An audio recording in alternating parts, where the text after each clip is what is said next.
Hello, welcome to VR Roundtable, episode 121. My name is Gary, and joining me is Anthony, Steve, and Chris. We've got the full quota this week. We're back again, ready to talk about the calm before the storm. Hopefully this week I'm sure we're going to get some kind of announcements, aren't we, this week? We just don't know exactly what they're going to be, but it's an exciting time anyway. So thank you to everyone joining us in chat and listening after the fact as well. Chris, you weren't able to join us the last time. We didn't have an episode last week. It was Easter, but Chris, how are you? I'm good. Yeah, it's been a super long time. A lot's been going on in my life with our VR game. So we're still working on that multiplayer snowball game. Since I last seen you guys, we won first place at one game fest, our local one, and then we won third place at like a regional game fest for like 6 different colleges. So pretty exciting stuff. Oh, that's cool. Yeah, you need to get it. So how far off is it from being completely finished? We're going to work on it for the entire summer and try to release it by end of summer on the Oculus store and everything. So save it for Christmas. You need to release it around Christmas time, winter. I know. Winter update. Steve, how are you this week? I am good. I've been really busy with Elite Dangerous, and I don't know that I'm going to talk about it beyond intros here, but I got the voice pack and some bass shakers for my little commander's chair here, and yeah, I'm late to the party. I know we talked about it a while back, but like it's taken all of my time the past week to 2 weeks. Like I've just got super hooked into it. Makes it hard to play these other games sometimes because all I kind of want to do is play it. Yeah, I tell you, when you get into that game, because I go through like peaks and troughs with that game. So sometimes I'm into it and that's all I want to play. That's all I can imagine playing. But then when you're out of it, it's one of those games that when you're out of it, you think it's going to be difficult to get back in. I've got to reacquaint myself with the controls and this kind of stuff. But when you're back in there and you're in the thick of it, it's one of the best VR games, absolutely.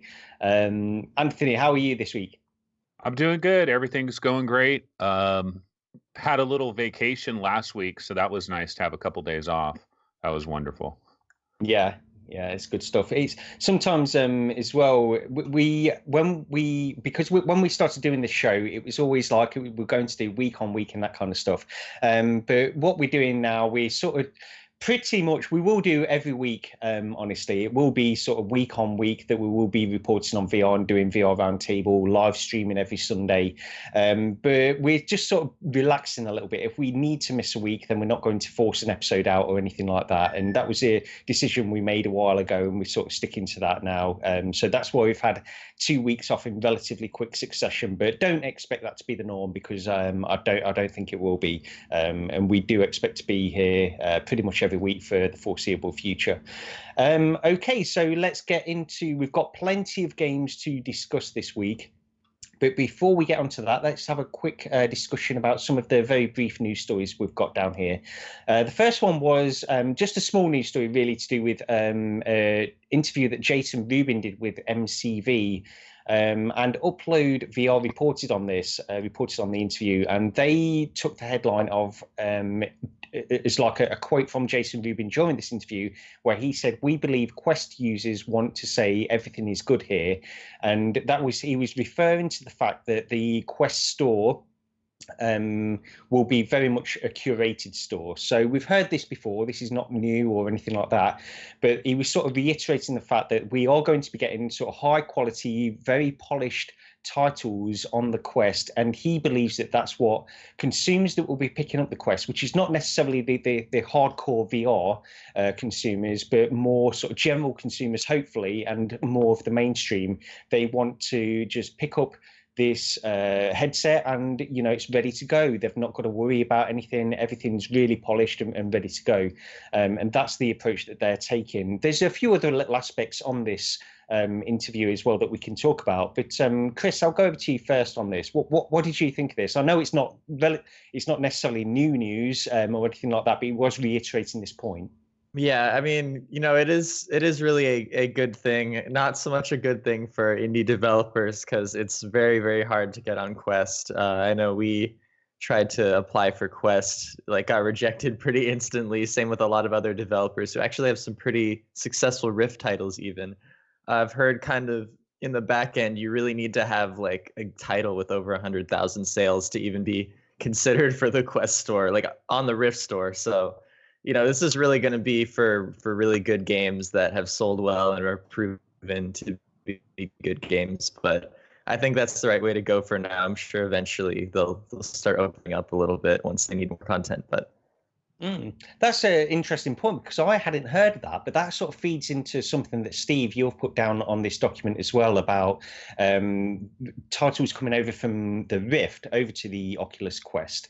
If that is the case, they have to sell a certain amount, they have to be successful enough on the Rift platform, which he does mention, Jason Rubin does mention in this interview, how sort of the platform for experimentation is possibly the Rift, and then once that's been a proven case on the Rift, then it could possibly get ported over to the Quest if it's a suitable title. But why don't you tell us about some of the points that you want to hit on this interview?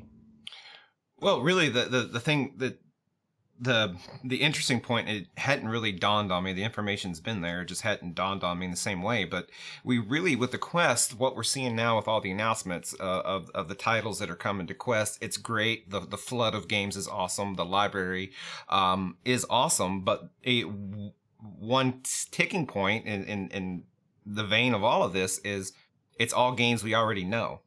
It's, Super Hot, whatever, like I assume Beat Saber.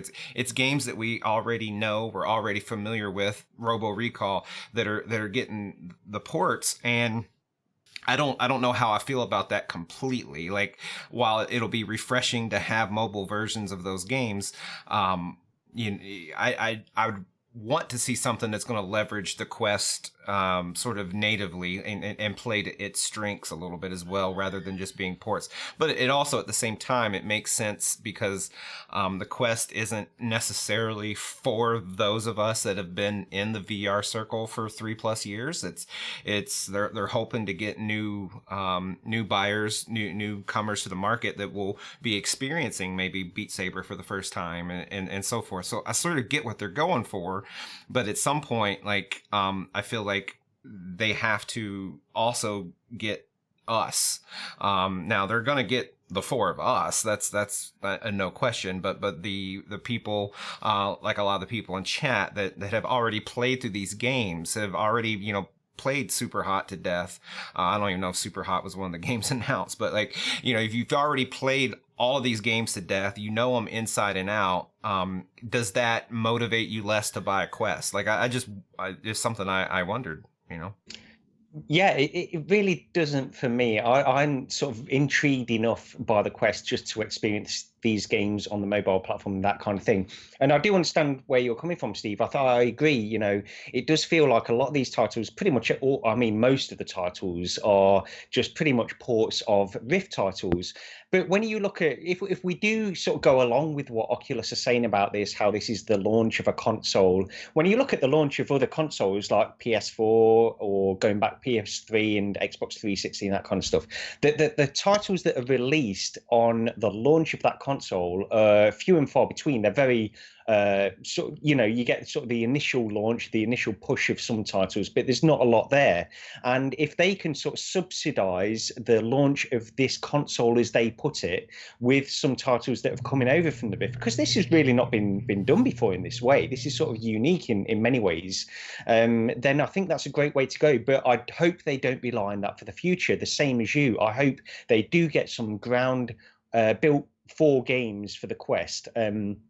In order to really sort of build on the strong points of that mobile standalone device. Anthony, what did you think about this interview? I don't know if you saw this, but it's sort of within reiterating this point of high quality Quest titles.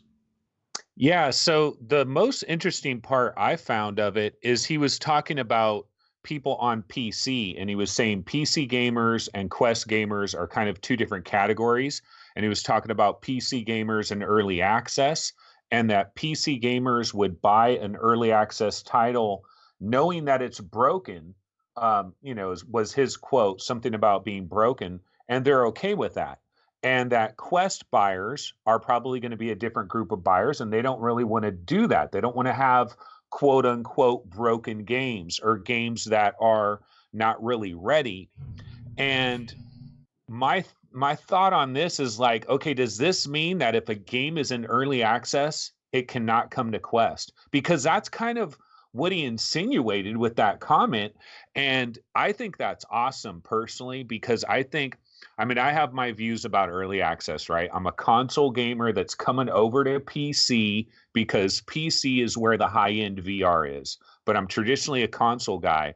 And this whole early access thing is kind of a new game for me. But I feel like there's a lot of developers that kind of hide a little. They're kind of, early access is kind of like this protective bubble that surrounds them, like the Halo shield, basically. And this idea where if you're in early access, you can't come to Quest. Like if that was like a thing, then that's going to make developers like, they're going to wonder, man, should we really be in early access? We want to come to Quest, but if we're in early access, we can't come to Quest. If that was like a thing, I would actually like that, because I think it would be a disruptor in this whole early access shield thing. And I know there are definitely games that are in early access that are completely legitimately in early access, and they're following the guide of what early access is all about. And I know that those games do exist, so I'm not trying to discount that. Wasn't Beat Saber in early access, and is it still in early access? Like sometimes some of these games are labeled in early access, and I'm like, it's in early access. Yeah, I was just that's a done game. Like, I mean, I know they're making more content, but that's a polished ass experience to be in early access. Yeah. Okay. Well, let's just talk about as well, because we've got F8 coming out in happening within the next couple of days or so. So I think it's fair that we hit on this before we'll dive really deep into this next episode. But with the fact that F8 is happening and there's been rumors for weeks and weeks now, I tell you what, you look at the Oculus Quest subreddit and it is insane over there. It really is. That there are so many people really excited for this. I'm excited for the Oculus Quest, but I mean, I think I draw a line to a certain point, honestly. When you look at some of the things that people are saying on the Oculus Quest subreddit, it's getting crazy over there. But it's good. They've got a lot of enthusiasm about this. Actually, I've got something I want to talk about with the level of enthusiasm on the Oculus Quest subreddit and how it could potentially be damaging. But let me just quickly pass it over to everybody, because with F8 happening in the next couple of days and all of these rumors flying around, do we realistically think that the Quest and the Rift S will be coming out, will be actually, pre-orders or actually released on the day of F8, that the April the 30th? Chris, I'll go over to you first on this. What do you think?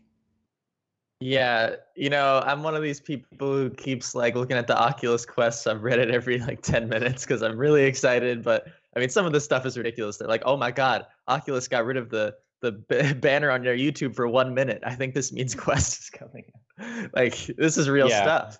But that being said, there's going to be the keynote in like 2 days, 41 minutes roughly. So at least we're going to get some information. Whether all this stuff's going to come out. I'll be honest, I'm going to go out to my local Best Buy when it opens on that day, just in case anything comes out. I think probably what will end up happening is maybe Rift S will be there available on that day or something, because it seems like that product is more ready.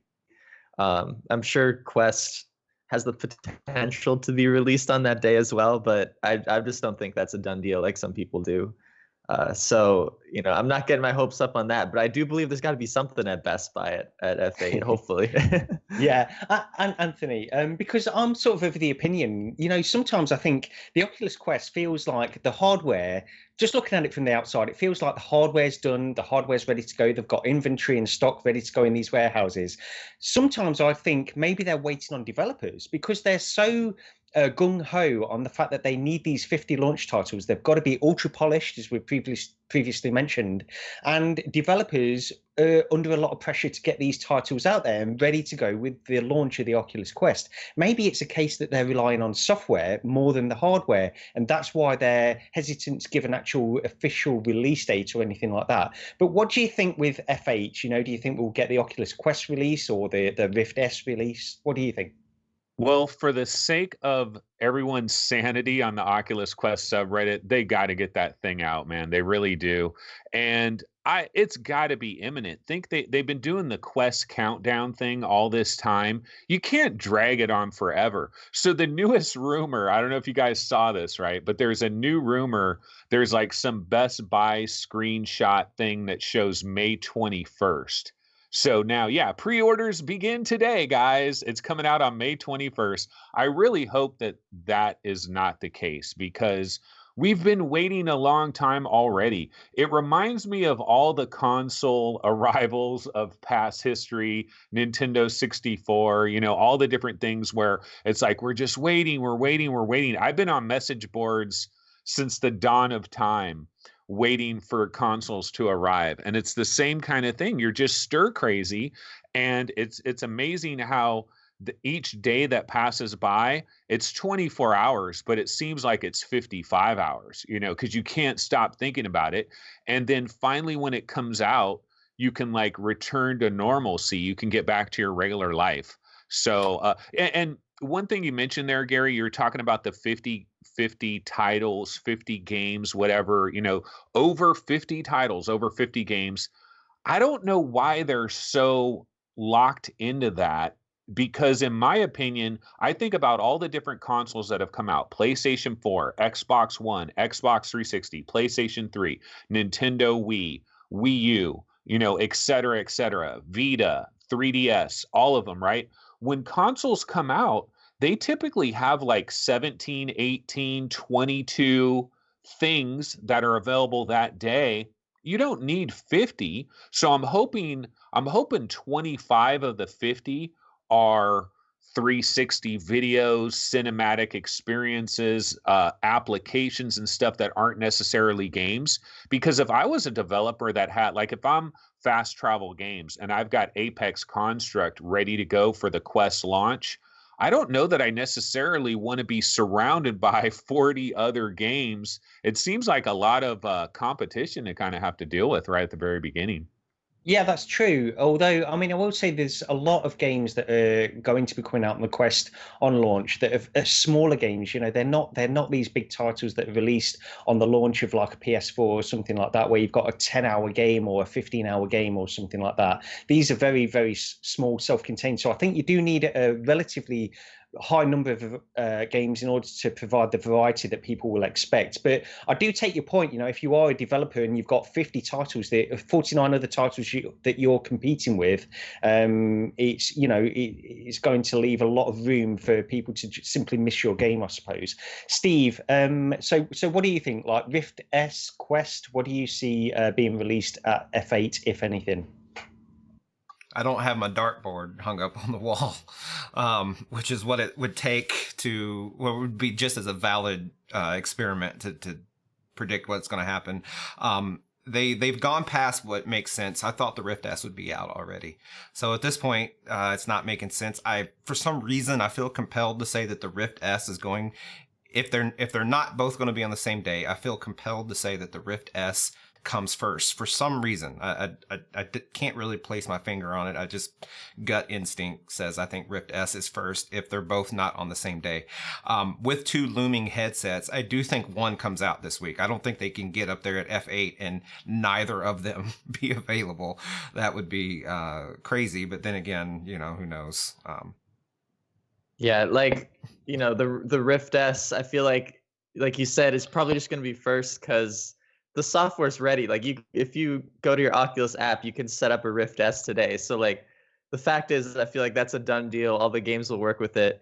And I've talked to some devs at like PAX East and stuff, and it just seems like with Quest, like a developer is trying this really hacked version of like an operating system, and they're like, hey, the operating system doesn't have this, and then Oculus is like, oh, you're right, and then they have to add that. So I feel like, if Quest doesn't come out, that's definitely the reason, is like they're still working through all this stuff because there's a lot of platform features this thing needs on launch. So it'll be interesting. I really hope that they got it to come out though, because I'm really excited, and I have a lot of people I know who really want to buy a Quest who don't have a gaming PC. So, well, let me ask. I'm curious about that. So I've I've always felt this last 6 months or so that the Quest audience seemed a little off to me, in the sense that if I look at the whole VR spectrum, using the Steam hardware survey as a baseline, roughly 50% of the people on Steam have a VR capable GPU, but we know somewhere around 1-2%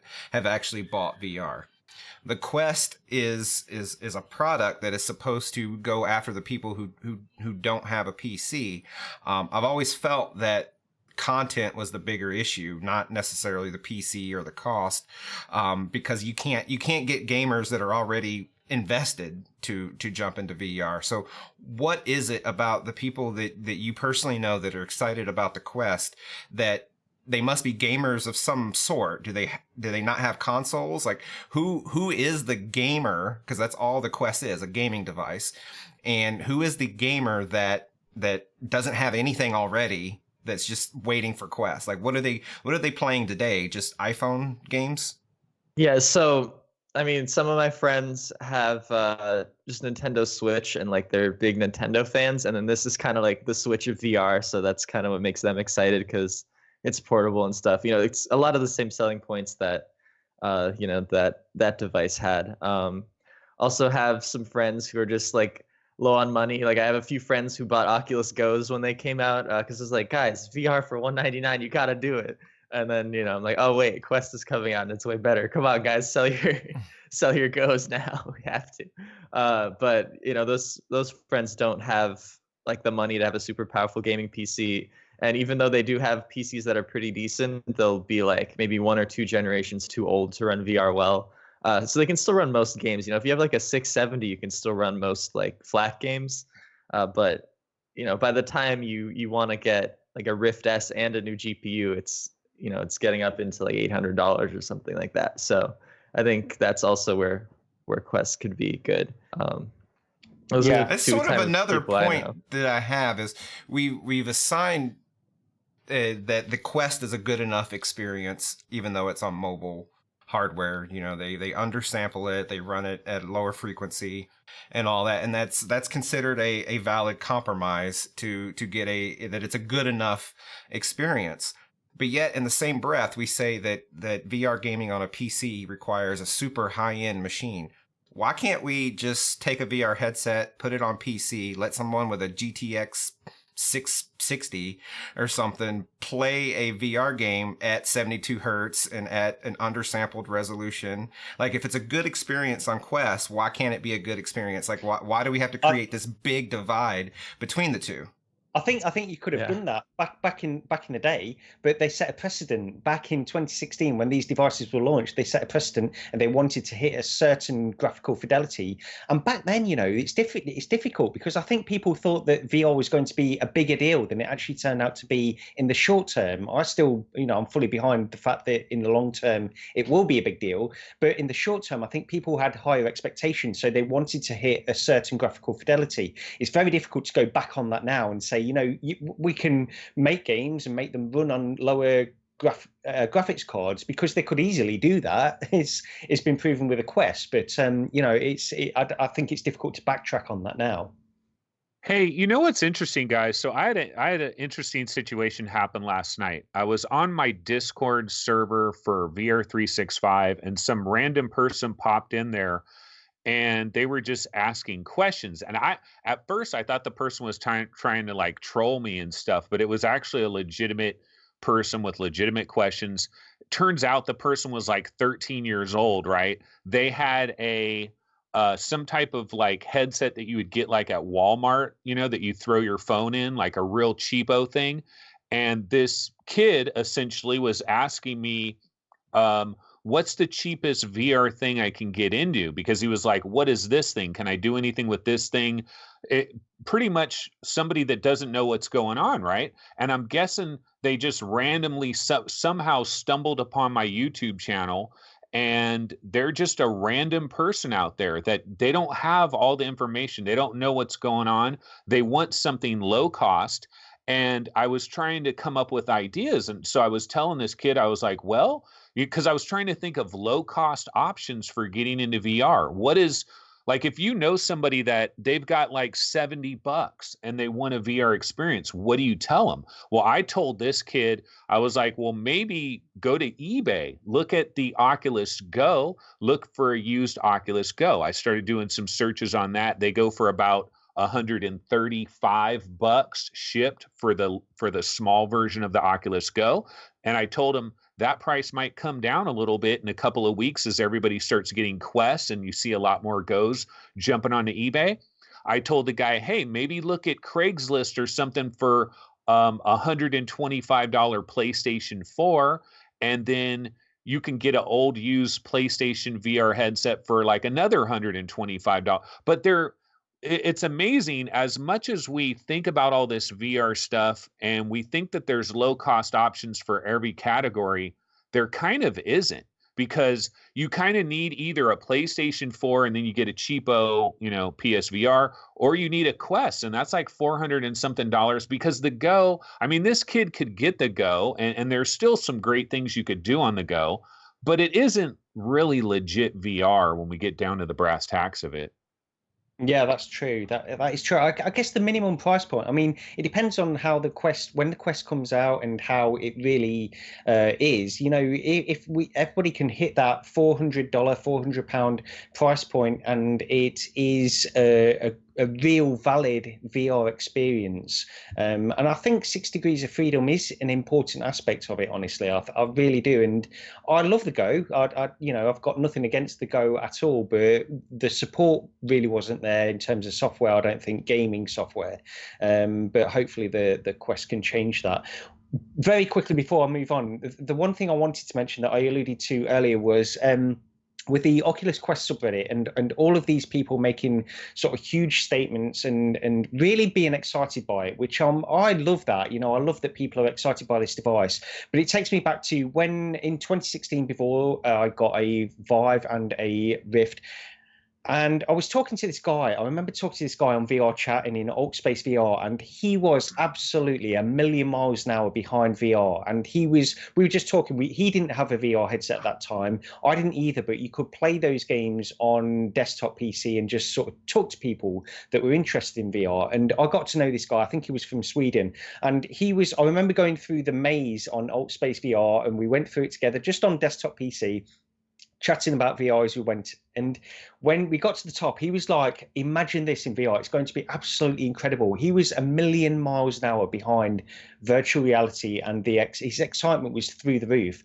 He got his Vive before me, and within a week, he'd packed it away.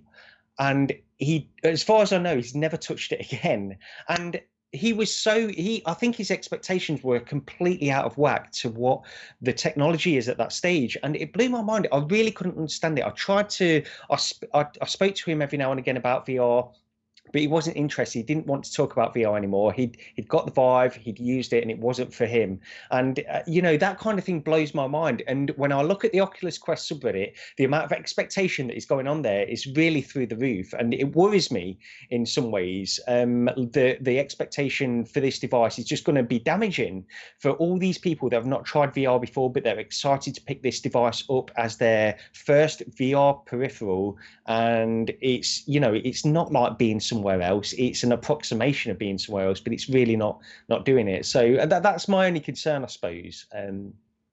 But okay, we've spent a while on that now. So let's get on to some smaller topics. Steve, I'll go over to you on this one. So we did get a key to RiftCat, which is PC streaming to the Oculus Go. Why don't you tell us about this?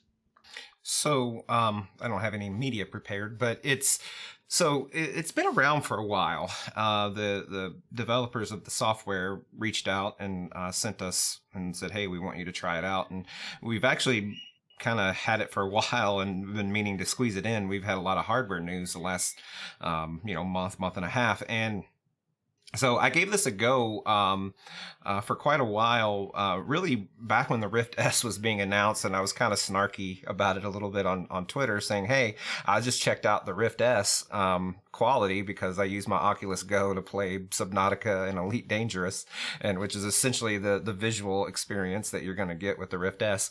Again, I was being snarky. So what it works is it's basically it's software you download and install on your PC. And it hooks into Steam VR, and then you can wirelessly stream your whatever Steam VR game to the Oculus Go. And it works. It's valid. It works. The downside is it's compressed, and you can see visual compression. So like, for example, playing Elite Dangerous, you can see, anytime black is compressed, it can really manifest itself as a lot of blocks and distortion. And so looking out into space in Elite Dangerous, it has some compression artifacts to it. But to sum it up, though, like it technically works. So I don't know that, I'm sitting here with a high-end PC and a Pimax and other headsets, and I don't know that RiftCat is for me. There's no use case for me specifically, but for someone else that maybe has Steam and maybe has an Oculus Go, but hasn't invested into or Anthony, I take that back to the kid that you were talking about.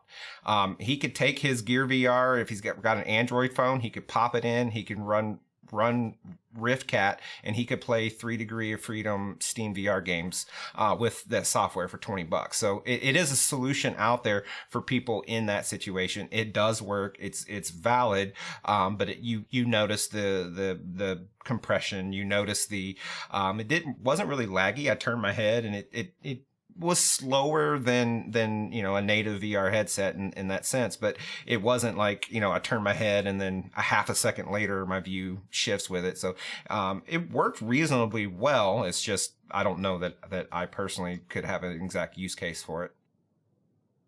Yeah, did anybody get a chance to try this one as well?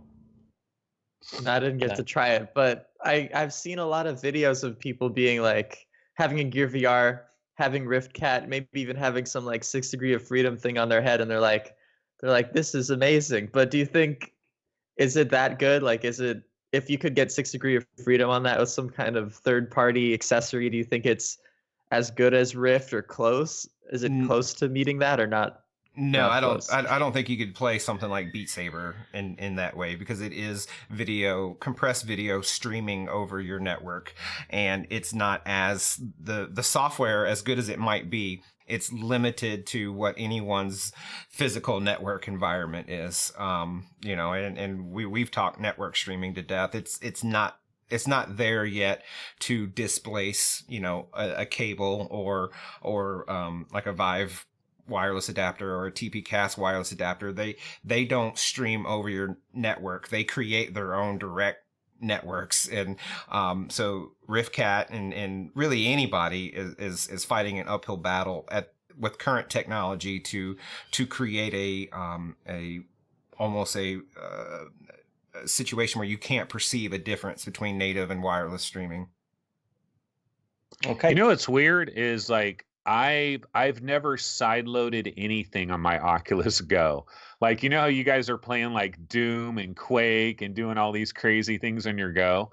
I've never done any of that. And I want to do that. I see these different posts and different subreddits where somebody's doing some crazy thing, and I'm like, that seems cool, but then I start thinking, oh my God, it's gonna be a 10-step process. I'm gonna have to follow all these different things. I'm gonna have to do all these different things, and then I'm like, nah, I'll just play Boiling Steel or something. Forget about it. It's really like that process of sideloading is actually far more straightforward than I thought it would be. And honestly, some of the better titles that I played, like Quake, Minecraft, on the Oculus Go, is really good as well. And also you can get the emulators on, like the NES emulators and that kind of stuff, and they're really worth doing on that. Is it like if you consider the Oculus Go as a media consumption device, just having a flat screen NES emulator in front of you is really a great experience if you're traveling around or something like that. I sideloaded Minecraft on my Go and all the other Goes. Like that's the only app. I'm like, how is this not out? Like it's Yeah, that's it's ridiculous. madness. It works really well. I mean, the frame rate on Minecraft does sometimes, you do miss a few frames here and there on the Oculus Go, but for the most part, it's pretty good. Hey, I know you guys are going to, or at some point, you're probably going to talk about Labo VR, like Mario and stuff. Have you guys seen that people are somehow hooking it up to like Oculus Go's and PlayStation VRs and stuff? I don't know anything about that, but that sounds really crazy to me. Yeah, I saw MRTV had a video on the Oculus Go thing, and I saw that people were doing it with the PSVR, and it must take. From what I've read, and I've not really looked into it in any great amount, honestly, but I think you attach the Joy-Cons to the side of the PSVR in order to get sort of motion, and it just works. It seems to. So, I'd love to give it a try and see. You have to connect it up to the HDMI on the Switch, but I've not looked into it enough to really comment on it. But it looks like an interesting thing. Okay, I'm going to skip a couple of little topics we've got down here, but maybe we can loop back to them afterwards. But I do want to talk about this that somebody put on the show document. So the calm before the hardware storm, and we did hit on this a little bit earlier on in the show with the Rift S and the Quest, but specifically we do have other things that are happening. Obviously the Valve Index. I would love to get on some talk about that because there will be something happening hopefully on May the 1st. That's what we've heard from Valve. We don't know what form it's going to take. We don't know how they're going to make some kind of a index announcement or anything like that. But let's just go through this. So the Valve Index with the May the 1st announcement, we don't know pretty much anything really, and we've got a time will tell.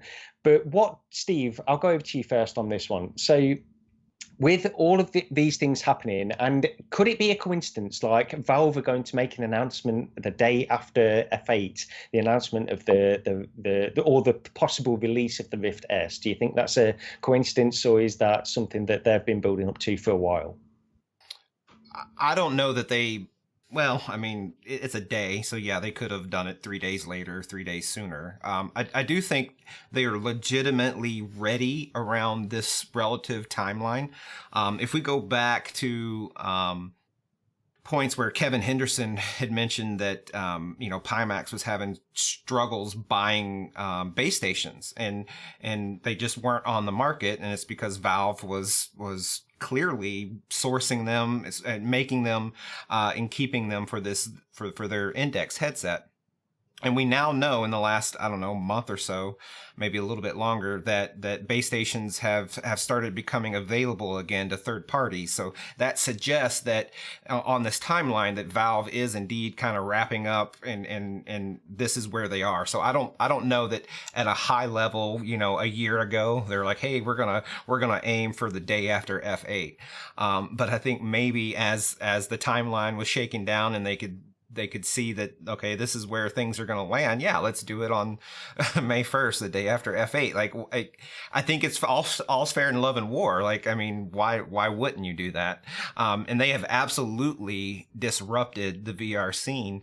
It's almost interesting that Oculus hasn't gotten either of their headsets out at this point, because now I think there will be a large subset. I won't say most, and maybe it's not significant at all, but I feel like there could be a large subset that if on, was it F8 on Tuesday? Is that the 30th?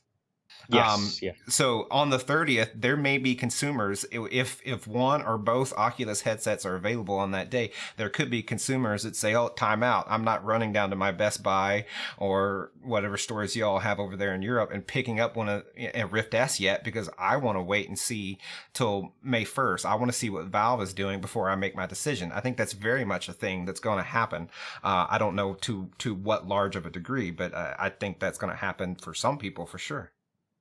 Yeah, Chris, so I've not really got any specific questions about the Valve Index or anything like that, but with all this hardware, it's all hitting at the same time. It's a really exciting week. This is hopefully going to be a really exciting week. But have you got any thoughts on sort of the Valve Index in general? Or because I think you mentioned, like before we started, you mentioned that you'll probably be picking up a Rift S and a Quest. Do you think you'll be getting the Index as well? And just, general thoughts on the Index. What do you think?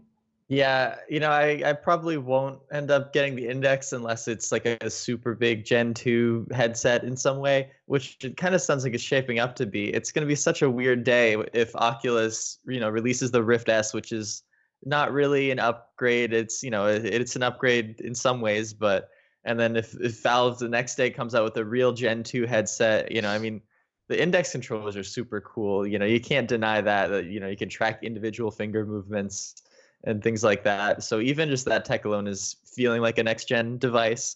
I'm just worried about the price of the Valve Index because we all know it's not going to be $399. If it was, like, there'd be no point in even not buying that.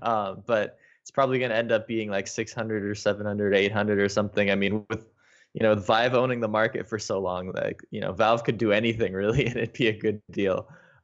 So I'm personally not super overexcited. Like, I really hope some of these rumors are true because then I'll be like, whoa, like this is impressive. But for now, I have tried the Rift S, and I think it's a really big step up for what I use the Rift for. So that's why it's something I'm considering getting. But maybe I should hold off if there's a Rift S in the store and wait a day just in case. Yeah, I'm sort of for the Index. I'm sort of expecting around 700 is sort of my expectation on price. Anthony, I'll go over to you in a second just on that price comment, but briefly, let me just go back to Steve because I just wanted to ask you, Steve, about the field of view. So there's the rumored 135 degrees field of view on the Index, and I've tried the Pimax. You've got the Pimax as well. And the small, what is the small setting? Do you know what the field of view is? It 120 on the Pimax? Yeah, they rate it 120, and everyone's going to vary in what they see. So the Pimax is 120 small, 150 medium, and 170 large, all horizontal degrees field of view. The rumor for the Index is 135 horizontal field of view. So depending on your face shape, whether or not you wear glasses and can squeeze things in closer, yada, yada, yada, you might get 145 instead of 150 on the Pimax, or it might go the other way. You might get 152. So these are all just sort of nominal ratings. I really don't know how they come up with a fixed number with this stuff. But anyways, I guess the point is I did put this down is I think I love the Pimax. I'm very happy. I'm very content with my Pimax. I use it on medium field of view, which is 150 degrees. It's possible that if this Index comes out and it's 135 horizontal and, I put my face in there and there's no huge difference between my use case for the Pimax and the Index, I could see myself jumping ship and kind of saying the Index is going to be my primary user. I don't know. I don't know where this 135 degree horizontal rumor came from. But that is a pretty big improvement if true. It's not Pimax obviously, but it's a big step up from all the existing headsets on the market today. So I really like, of all of this, like that's the one rumor that I hope is true, because I think once people experience the higher field of view, it's very hard to go back. Every time I this week, I popped in PlayStation, played some games, like it's hard. It sucks to go completely back to the toilet paper roll. And I don't mean to necessarily be snarky or sound elitist in that sense, but it's just legitimately, I get that feeling every time I use another headset. So it'll be nice to see something with the weight of it of Valve, if this rumor holds true. Yeah, I've got to say, when I tried the Pimax, there's a definite difference, but I feel like once you get past a certain point of field of view, you get diminishing returns.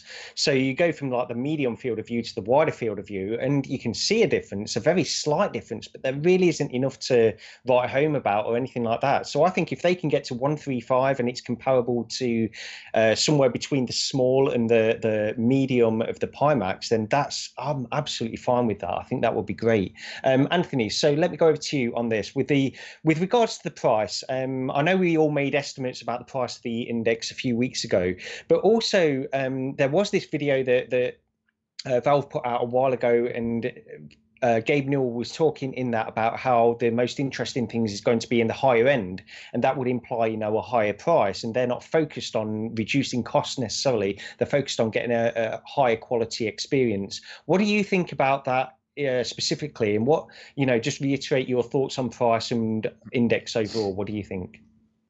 Okay, real quick on the field of view before we get to all of that is one interesting thing about field of view. If you don't wear glasses, sometimes in these headsets, if you can get your eyeballs closer, like how far your eyes are away from the screen, that actually affects the FOV there.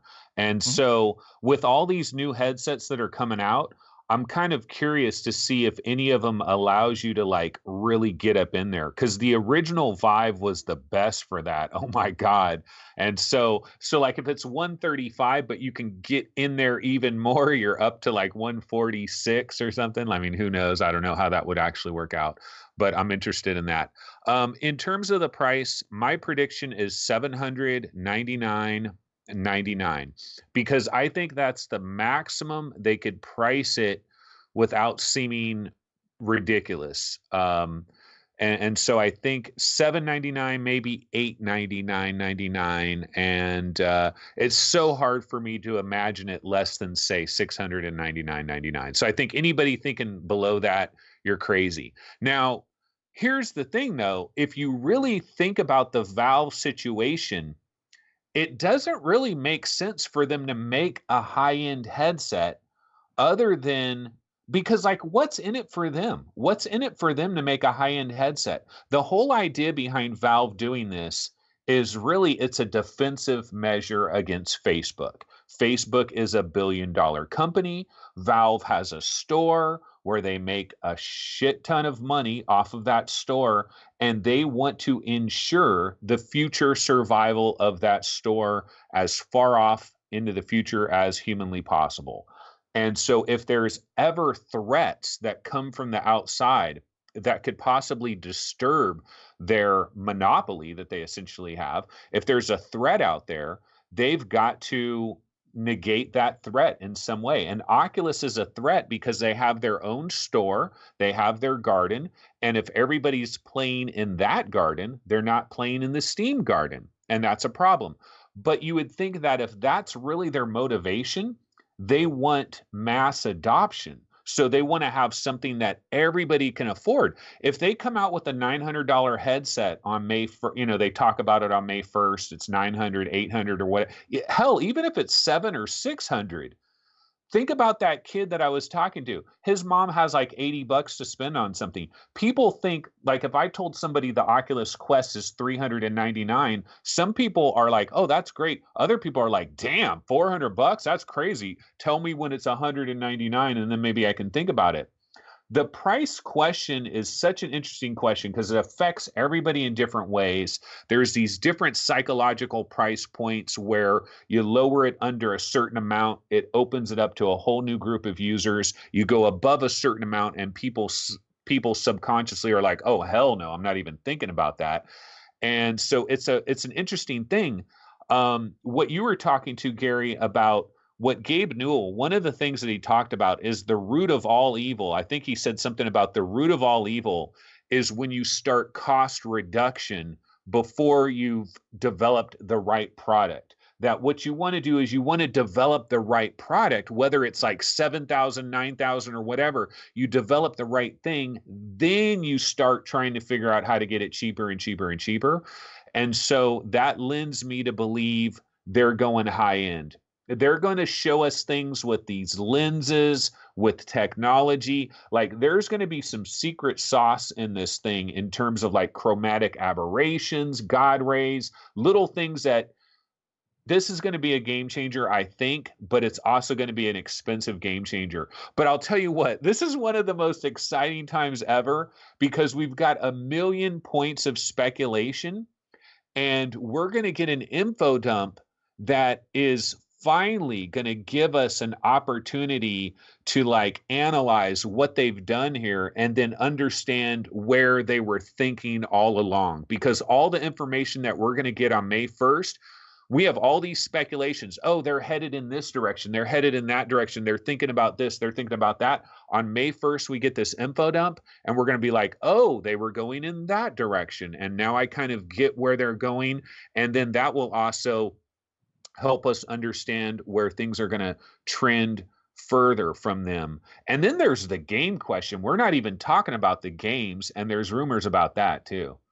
So I'm curious. So you said 799 or 899.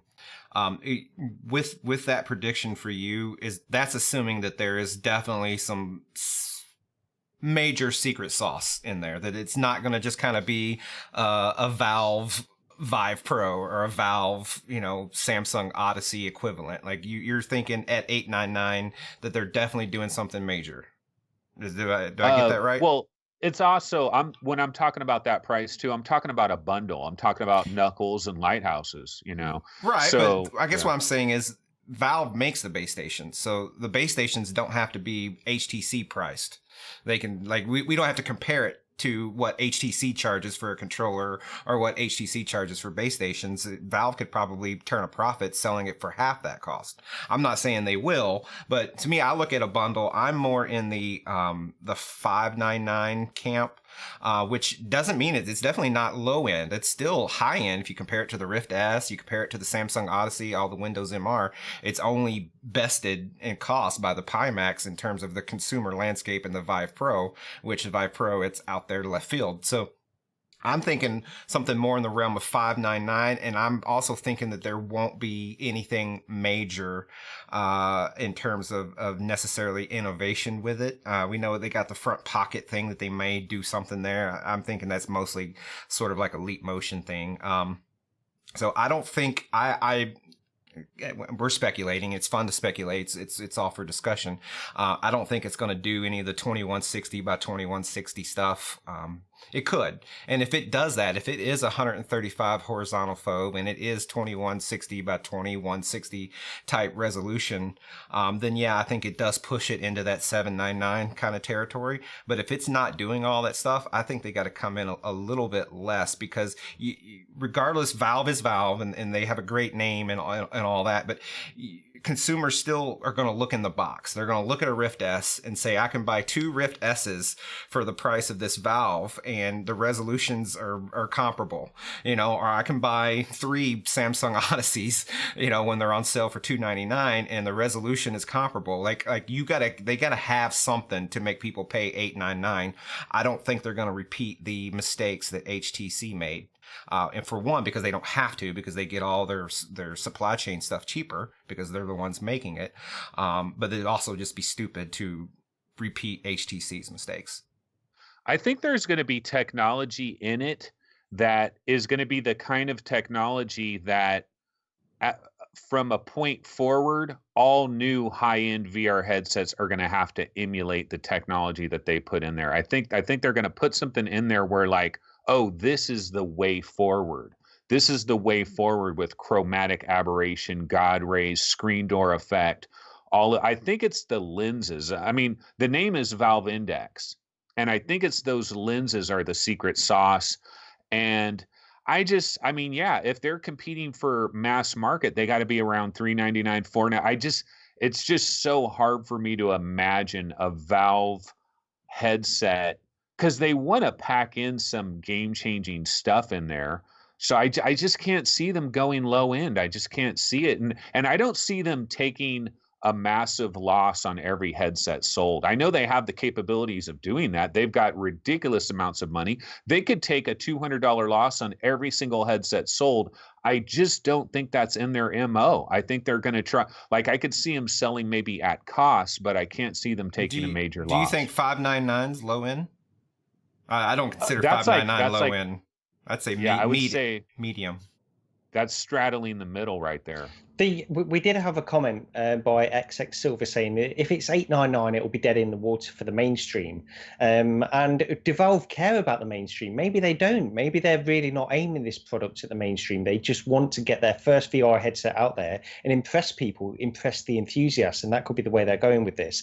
And there is a lot of baggage that Valve have by being so closely associated with HTC and their high pricing strategy on a lot of their headsets. And people just have this expectation now because of that association that this headset is going to be expensive. But I think it does go back to the point that there's so much speculation going around, and if they release a headset which is not necessarily pushing the boundaries, it is just low spec or a similar spec to the Rift S or something like that, from like Steve was saying, then they can't justify that. If what I'm talking about is based on going back to that original statement, upgrade your experience, and that implies heavily that they've got something in there that will be a significant game changer in terms of specs. I would assume so, but we don't know anything, and hopefully next week when we talk about this, we'll have some kind of insight into it at least. Okay, well, I guess we can move on to some games. Before we jump, Gary, I like this. I'm going to ask you, as an enthusiast, so I know you're in on the Quest. I think we've all said we're getting a Quest. If the Vive Index is announced and it does something radical, and it's $799, are you going for it over the Rift S? Like, are you personally, and same question to Anthony and Chris as well, are you personally going to chase that higher end at twice the cost of a Rift S? Yeah, I will, because it comes down as well to the fact that it hopefully will be bundled with Knuckles controllers. The thing that would sway me towards the Rift S would be like the fact that I love the touch controllers and they've got analog sticks, but the Knuckles controllers also have analog sticks as well. Controls are a big deal for me, not just the high-end specs of the headset itself, but as well, I don't know, and this is a bias, it's entirely a bias, that I have a level of trust in Valve that they will be release a product which I think is going to be a quality product. And I guess it's a failing, it's a personal bias of mine that I just have that perception that Valve will release a quality product, and it much the same as Oculus will do with the Rift S. I think that will be a quality product as well. But I suppose I'll edge towards specs of the HMD as well as these analog sticks and the Knuckles controllers. Those are the important things for me. What does everybody else think, Chris? Yeah. Oh my gosh. I don't know. Cause the great thing about the Oculus platform is all these really cool games coming out that we know about. Like just getting to play Stormlands even for a few minutes, like that game is fantastic. And I want to play that on the platform it was designed for sure. So that's, 1 point for Rift S. But if there's any game announcements with Valve Index that will very easily sway the needle, I guess, like, once we know Valve is making a VR game and like there's actually data on a VR game from Valve, that would change everything. And then suddenly Index sounds better because you could probably emulate Rift S good enough with an Index at that point. So it really, more than anything, I think will come down to software for me, unless this headset is like dramatically amazing and priced reasonably. But I don't have like that much money to spend probably on it at this time, unless like I said, it's like super crazy, and then I'll just sell like everything and get that. It's a good point about the controls though. Like with Revive, if you got an Index and the Oculus software is, it's a big benefit to that ecosystem. And that was one of the things when you use Revive and you're using a Vive, the controls are not great on every game, and hopefully the Knuckles controllers will be able to emulate touch controllers much more accurately. Anthony, what do you think? Okay, well, you're basically saying, like, what am I going to spend my money on is pretty much what you're saying here, right? Well, when it comes to the Oculus Quest is a done deal. I'm buying that, period. And one thing we haven't talked about on the Oculus Quest, and this could kind of be a separate little topic, but maybe the singular most interesting aspect of the Oculus Quest for me is room scale. Room scale. Do you guys remember April 2016, the dream of room scale? It's kind of like, what's that TV show? the dream of the 90s lives in Portland, Portlandia. It's like the dream of room scale lives in April of 2016. It was unseen diplomacy. And we had this dream of like walking around our room and doing things over here and walking 5 spaces over here and doing something. And the Oculus Quest is like bringing that back to life because it's completely wireless. You can set up your play space anywhere. And there's devs actually talking about making like these like more giant experiences that kind of expand with room scale. So like Oculus Quest is just a straight up done deal. I'm getting that. Then when it comes to like the Rift S question, I feel like I've got to have a Rift headset from the standpoint that I don't know, I just don't trust Revive, even with maybe I'll be proven wrong, like with the knuckles and everything. Like I get the knuckles and I'm doing Revive and I'm like, you know what? This is about 95% of the experience of having Oculus Touch and not having any jankness. So, okay, I'll deal with it. But if it's like 85%, because like back in the days when we had Vives, do you guys remember trying to play the Mage's Tale in Revive? I do. It was an exercise in frustration. I don't want that. I think on that before you continue on, I think with the Knuckles controllers, you actually have input parity. You have the same buttons, you have the same thumbstick. It might feel a little bit different, but with the Vive, it was a major pain because the touchpad, you had the A button on one quadrant of the touchpad and the B button on another quadrant. Like, yeah, that was the controls didn't map. I think with the index controllers, I think it's going to map 1-to-1. I'm expecting, I'll go on record, that could be wrong, but I am expecting a very much tighter Revive experience this go around. If it really, yeah. I mean, if it really does that, then it would be wonderful if you could just have the Valve Index and you don't got to have 3 extra headsets. That would be nice. I want like show me. I'm not from Missouri, but it's like the show me state. I want to be proven, that it really does work. So yeah, I'm going to try to buy all these things. Luckily on my, my little VR 365, I've got a Patreon and people also do some PayPal donations. And so I've already told everybody that every little penny I get is going to all this hardware stuff. And I'm going to try, I even want to get like an HP Reverb, even if it's a situation where I buy it and I try it out for a while and then I just sell it on eBay, and it's like I'm renting it. Basically I'm renting it, and I take $115 loss or whatever, but I had it for 2 months and I got to know intimately what the HP Reverb is all about. So I'm kind of thinking of doing things like that. Yeah, Sebastian did say, MRTV, he did say in chat as well, because he's got the Knuckles controllers. He said he played Robo Recall and it was pretty much, it's perfect on the Knuckles controllers compared to the Oculus Touch as well. So that's worth mentioning. But also, I'll loop back to Steve in just a second, because I don't think we got your overall impressions on that last question that you posed there, Steve. But quickly, on the point of supporting shows, obviously support the VR 365 as well. But we do have a merchandise store where you can buy t-shirts and things like that, VR Roundtable as well. So that's in the description underneath this video. So go ahead and click on that if you want some mugs or t-shirts or something like that. That's always appreciated. And we do have super chat as well, of course. But Steve, let me just loop back to you very quickly on this question, like with that you posed there, really, with the Index and the Rift S. If it was sort of the really high specs, what do you think? Well, I will probably get both, but not keep both. Like Anthony, I will rent one.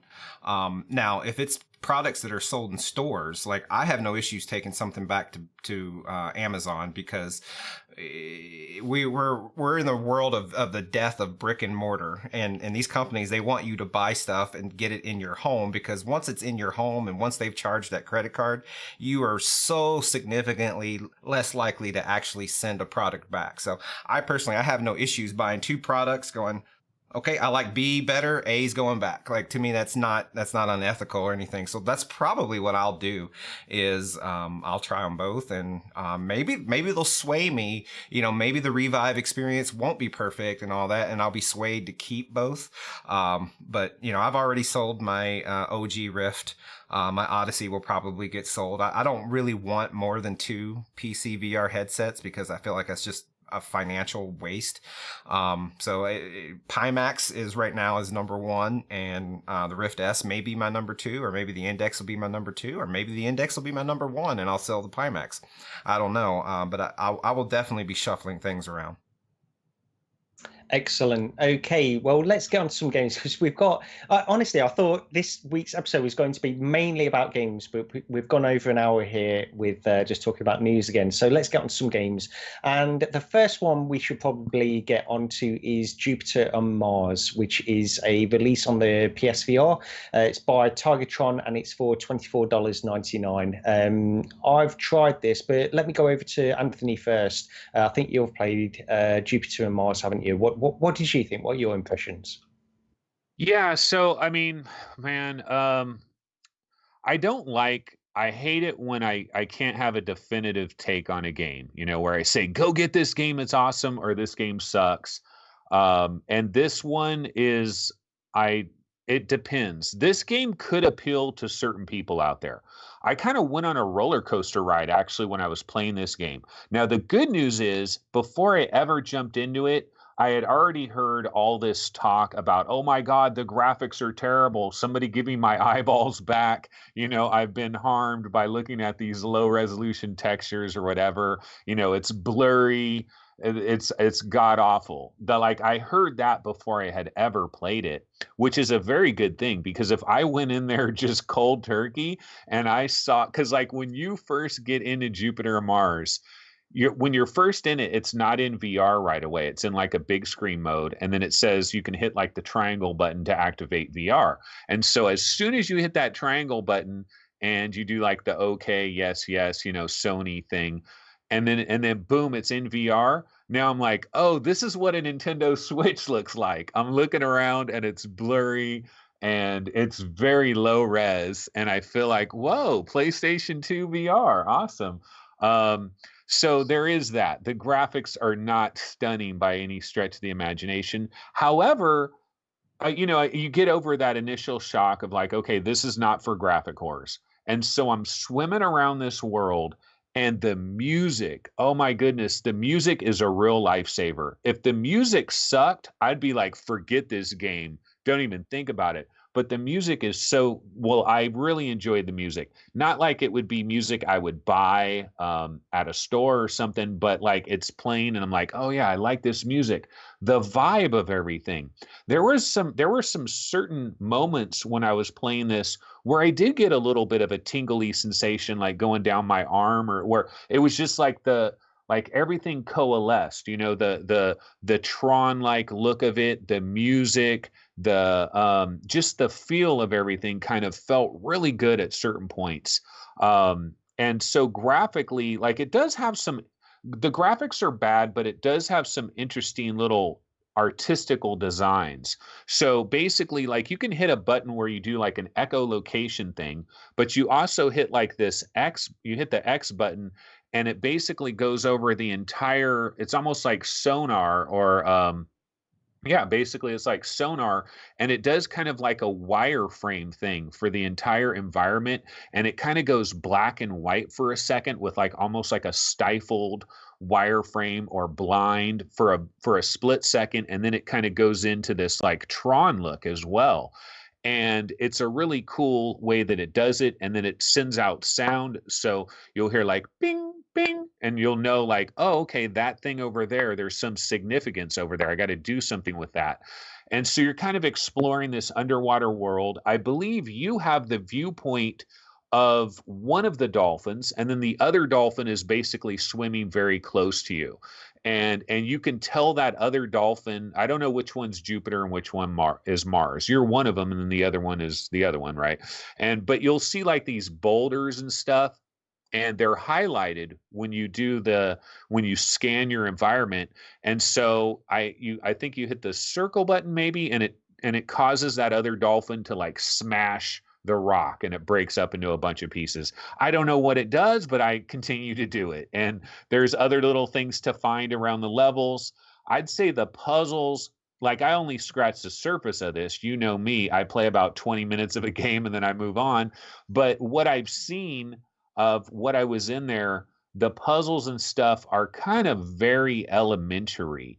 You know, it's kind of like, I don't know that there's anything that's really going to break your mind. Like, this is more of an experiential game. If you played Rez and you thought it was a religious experience, and if you played Zing the Land Beyond and you were really caught up in that because of the vibe of it, you might kind of dig this, as long as you can turn that graphic horror part of yourself off and just like realize that the graphics are not going to be 4K and stuff. Yeah, the res thing, I was going to mention res myself actually, because it does have, very loosely, it's got sort of those res kinds of vibes to it from when I was playing it. I think it's the music that you just mentioned, Anthony. I think that plays a part in it as well, in the like the neon colors and that kind of stuff. And Steve, sorry, what did you think of this game? Anthony nailed it. It's right there. Like, I actually think the graphics, the art, the style, I think all that is good. I think it's the resolution. This thing is, might possibly be the lowest res experience I've seen on PlayStation VR altogether. The Invisible Hours is up there as being pretty low res as well. And I actually got a little nauseous playing Jupiter and Mars, because there's a lot of smooth turning, or at least you can enable smooth turning. And in addition to running at a low res, it's also running reprojected.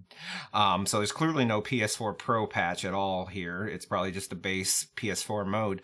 And it's not optimized well enough. Setting that aside, and that's a big deal, and I can't recommend this game purely because of that.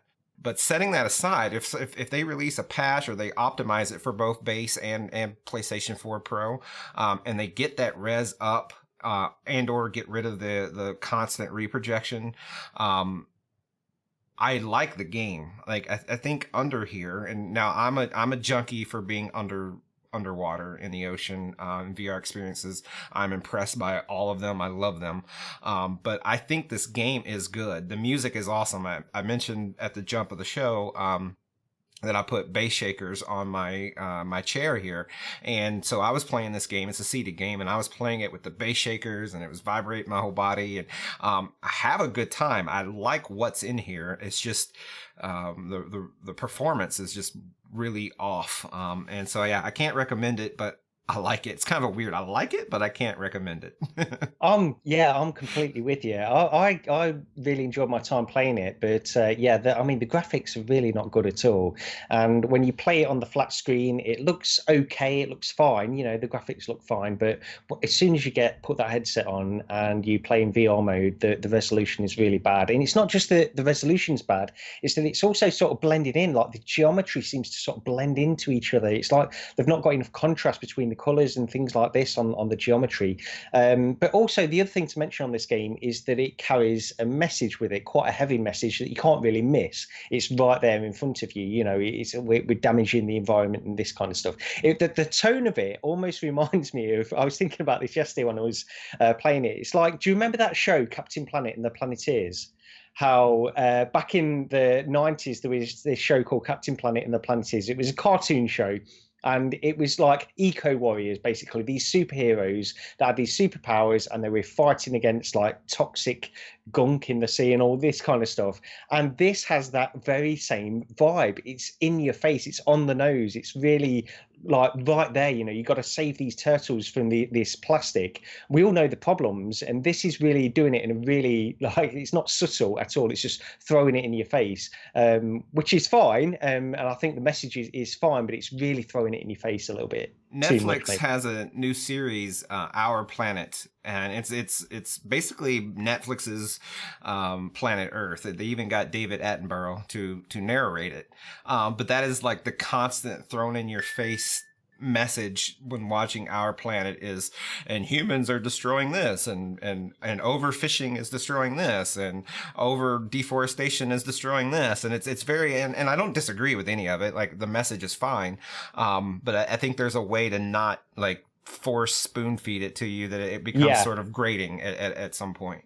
That's my point, really. I think it's the fact that it's not done in a subtle way at all. It's just thrown in your face constantly when you're playing this game. That's okay. Again, I agree with you, Steve. I think it's an important message to get out there, but sometimes you do feel like developers are maybe jumping on the bandwagon of we're going to get acclaim for making a game which is putting this message out there, so it's going to be a positive thing. I don't necessarily think that they do it in a great way, and that's coming across far more harsh than I intended it to be. But I do like the game. I think the graphics are not great, but I found myself playing it more than I expected to on first glance. Hey, but a portion of the proceeds are going to save our oceans.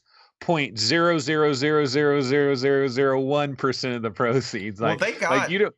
they released this on Earth Day, and they got Sony to break rank and release games on a not Tuesday. Sony only releases stuff on the store on Tuesday, and Sony broke their approach to release this on Monday last week, and it was Earth Day and all that. So it's okay.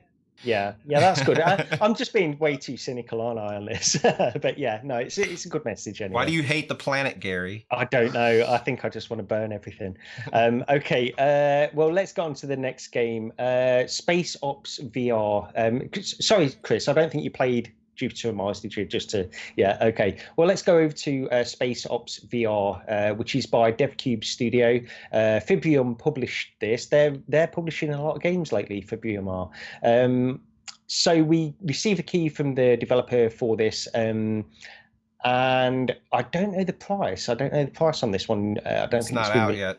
No, it's okay. Well, Chris, I think you tried this anyway. So this is like a sort of an action shooter game. Why don't you tell us about it?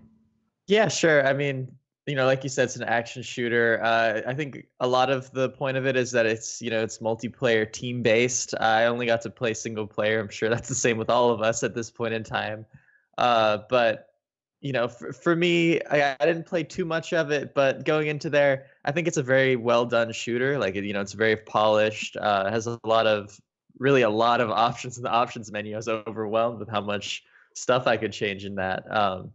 But the environments are really nice. The gunplay was really nice. I only had one gun I was trying out so far, but it felt good. I think the problem for me is there's just nothing about this game that makes it stand out for me. Like it's just kind of another one of those, ooh, you're on an alien world and you're shooting stuff, which sounds crazy because if it was a few years ago, we'd be like, what? You're in an alien world shooting all this stuff.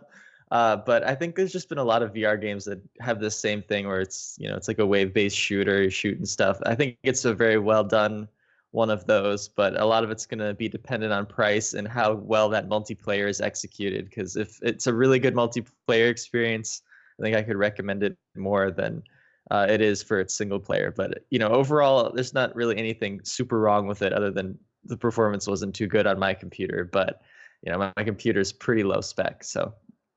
Yeah, I performance-wise, I thought it worked great on my system. But yeah, I get what you mean, because going into this, when I saw it before, I was thinking sort of generic space shooter action game and that kind of stuff. But this is another one, like Jupiter and Mars, where I found myself wanting to play it a little bit more than I first expected. And there's a few little problems with it, like. You have this huge this gun on your side which you can use with two hands, move it around, and sometimes you have to replace it onto your side so you can grab a different gun, and it was a little bit difficult to put that back. Sometimes it would just sort of stick to your hand and move around in awkward ways, but for the most part, I actually really like this, and it was the single player portion that I was playing. I think there is a multiplayer portion as well, as Chris mentioned, but just going through the single player aspect of this, I actually was relatively impressed, and maybe it's partly because I've not played a space shooter for a long time and I sort of missed it. I wanted to get back into that kind of game. When you're inundated with them, I can understand that this really doesn't stand out too much from what I've played from the others, but I was just in that mood, when sometimes when you're in the mood for playing this kind of game, and I was in that mood yesterday. and I thought it was pretty good. I got, I played it for probably about 45 minutes to an hour, and I've got no qualms about going in again and progressing a little bit further. Anthony, what did you think? I like this game. Yeah, I tried it out, and one of the it's got an interesting concept. So what it's doing here, this is a multiplayer game, but basically you're kind of like on a team. I don't know if you're going to be like with one other person or two other people, but I think you're on a team where you're at least going to have one or two other people with you. And then you're basically going through this course, and you start off on stage 1, you get to stage 2, stage 3, stage 4, but at the exact same time that you're doing this, there's another team that's doing it as well. And so you hear about it as it's happening. Like the announcer will say, they're on stage 3. I don't know exactly what they say, but they're like, they've hit stage 3, they've hit stage 4, they're on the final stage. And you're like, shit, I'm nowhere near the final stage, but you're competing with this other group. And so there's kind of like this race that is going on, which I thought that was kind of not a bad idea. The other thing about it is I like the environments. Like I looking at like the sci-fi kind of outer space station, big open wide areas that you're walking through. I enjoyed that. There's bugs that you're fighting. It's kind of a bug hunt. Kind of reminded me of Gunheart a little bit, because like you can teleport on top of things, and then you have all these bugs that you're shooting. I thought the graphics were pretty good. I felt like the gameplay was pretty solid. I really liked what I experienced here. My only concern, though, this one is developed, I believe, by DevCube Studio. I think it's the developer of Far Home, and that's pretty expensive. It's like $29.99. It's always been $29.99. I don't think it's ever gone on sale.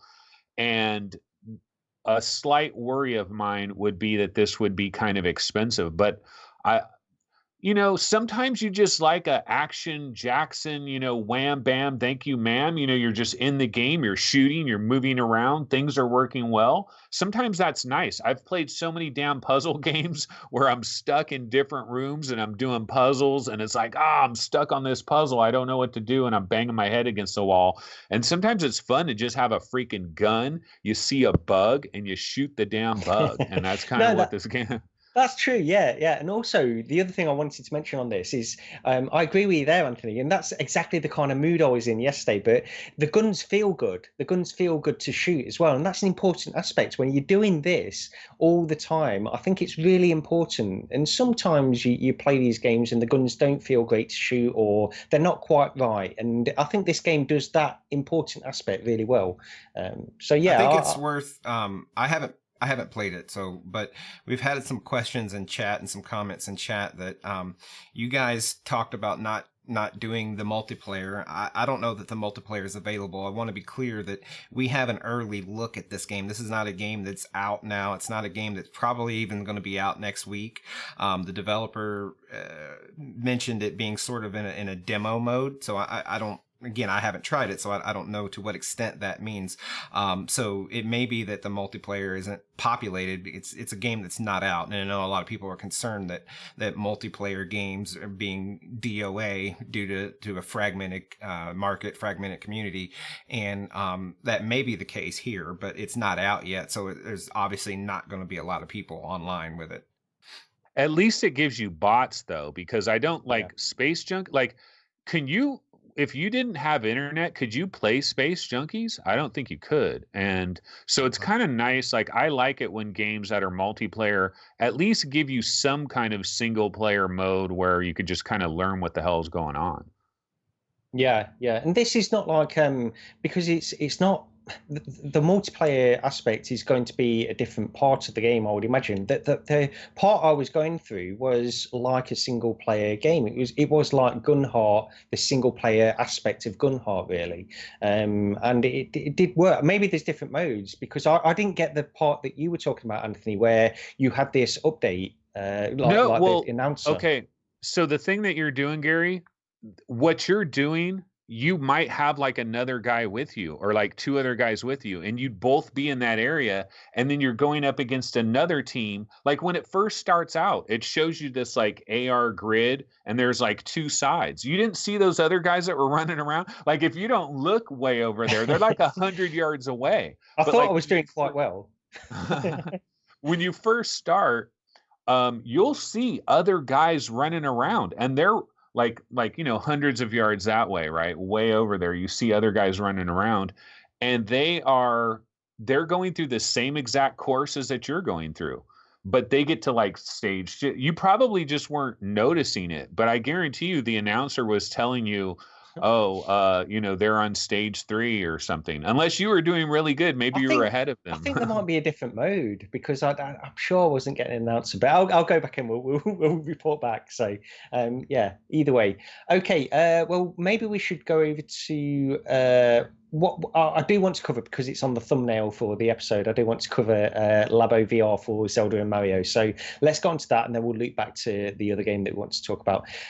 So I picked up a Labo. I mentioned it a few weeks ago. Built the VR headset portion of it. And played all the little mini games that are in there. I spoke about that on an episode a few weeks ago.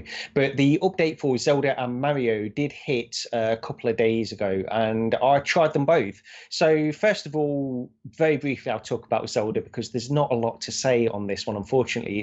It's the full game and it's a VR mode, but the VR implementation is really sort of lackluster. It's like, so the head movement basically replaces the right thumbstick. So as you rotate the camera on Zelda, just playing it on a usual Switch, you'll rotate the right thumbstick, and you'll just rotate around Link, and it will be, Link will still be in the center of your screen, and you'll just rotate, you'll physically move around. And so by changing that over to the headset, when you look to the right, you'll find yourself drifting over to the left and viewing Link from a completely different angle. And this is not going to be kind. It's not going to be kind to new users of VR. They're going to get ill, I think. So like looking up and down as well. So if you look up in the headset, you'll find that you'll have Link in front of you, and you'll just zoom in and look up as if you're at his ankles and looking up at him. And then you'll look down, and you'll be suddenly above him looking down. So it's literally replacing the right thumbstick. I mean, they're not doing it in the way that like Hellblade does it, where your point of view using VR is your head position, and you're just looking around the world. This doesn't work like that, and it's really nauseating. My wife went in it for sort of 10 seconds, and she couldn't handle it. So, I didn't stick with it. I played a little bit, but there was no way to disable that you could see? Yeah, I did want to caveat this, because I only briefly went into it. Maybe is there an option in there? Maybe somebody in chat that's tried this, if they can tell me, but I didn't experiment too far within the options on this, but from like the default setting is this setting, and it just doesn't work. Like even on this video that's playing now, you can see they're using the thumbstick. They're using the thumbstick on this. So that's probably the best way to play it. You just stay facing straight ahead and just play with a thumbstick and use it that way. If you turn your head around, it's really not a very comfortable way to play the game at all. So is it great. If I don't know if you spent enough time with it, but if you did that and you played it the way they're playing it in this video, would it be a good experience otherwise? And I know we have all the issues with Labo, no head strap. Like, assume you've duct taped the headset to your face, and assuming you're using a Pro controller or whatever, and you're not doing this number. Yeah. How would it be? Is it Zelda in VR? Would you prefer to play it this way than on a flat monitor, like for the stereoscopic effects or anything? No, and that's the other thing. No, I definitely wouldn't. First of all, I wouldn't want to play this game all the way through like that. And the other thing is the stereoscopic effect is really, it seems really small. It's like there doesn't seem to be a lot of depth in the game. The 3D effect really doesn't seem to be that great in it. Everything looks relatively flat. Fluke Roger did mention in chat just now that you can disable head tracking entirely, but that's it in the options. And I would probably say that's the best way to play it. But even then, you've got the low resolution to contend with, and it's just not a really very pleasant way to play the game at all. I certainly wouldn't want to, and I'm a VR enthusiast, so I'd like to push through it, but I don't see people really. I think it's an interesting novelty for people to try, but it's not. It feels really lackluster. Like they've really not tried to implement this in VR in a great way at all. They've simply replaced the movement to the thumbstick and made it 3D. That's all they've done. So let me at last episode 2 weeks ago that we did, I believe we discussed in your Labo discussion that you didn't feel that Nintendo Labo or that Nintendo kind of hurt VR in any way because the Labo delivered on the product that it is.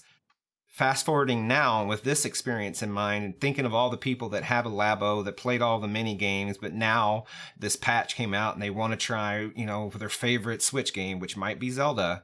Do you think this is becoming harmful now, that it kind of hurts the image of VR some?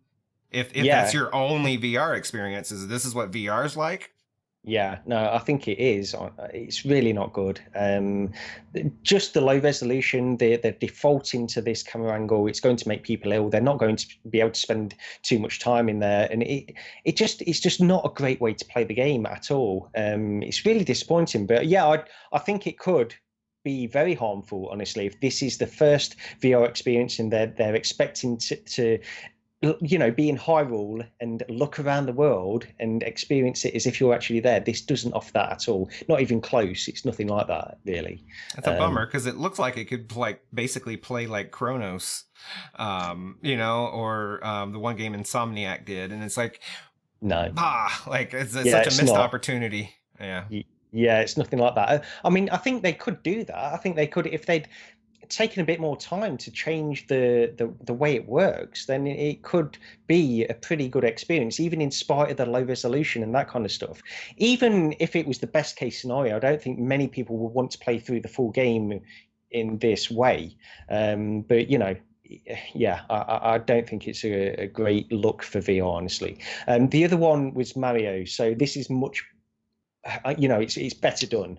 First of all, they've got these separate little games that are going on in Super Mario Odyssey, and they're just little worlds, really. So with this is far more close to the Chronos kind of thing that you were mentioning there, Steve, where you've just got a fixed camera, fixed point of view. You can look around the world, and then you control Mario just going around these small levels. You have to collect these things, do various things to collect instruments for these musicians, give them the instruments, and then you move on.